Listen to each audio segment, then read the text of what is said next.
The moment you give up is the moment you let someone else win. These words echo in my mind as I reflect on the journey of becoming.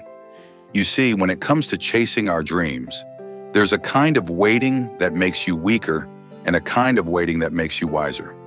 As the ancient proverb goes, the greatest glory in living lies not in never falling, but in rising every time we fall. The difference between these two waitings isn't in the delay. It's in your conduct while you wait.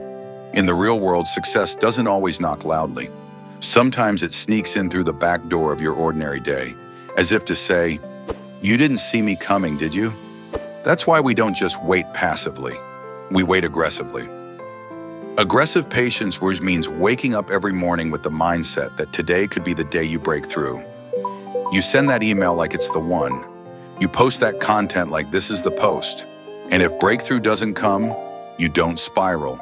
You reset because, as the saying goes, fall 7 times, stand up 8. Every morning you rise with the conviction that this could be the moment. You pack your day with purpose, like you're preparing for a grand opening. And then you go to bed, knowing that tomorrow is another chance to get it right. Aggressive patience is about giving today everything while trusting tomorrow with nothing. It's the perfect blend of urgency and calmness, movement without panic. As Jim Rohn once said, "The days are long, but the years are short."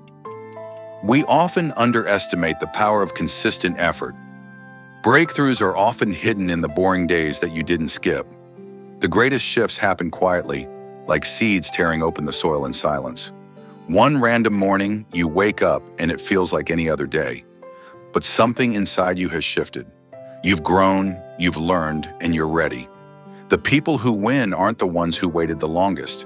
They're the ones who waited best.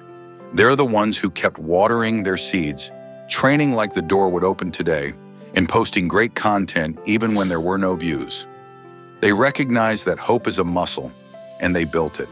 As Denzel Washington once said, "You pray for rain, you gotta deal with the mud too." This is the real test of becoming. Can you chase your dreams with fire and still sit with patience in your soul? Can you give every day your all and still accept that today might not be the day? If today isn't the day, then tomorrow has no choice but to answer to my consistency. I desire violently, and then I wait. I trust the process, knowing that every step forward is a step closer to my breakthrough. Thanks for watching. Use the subscribe button, please.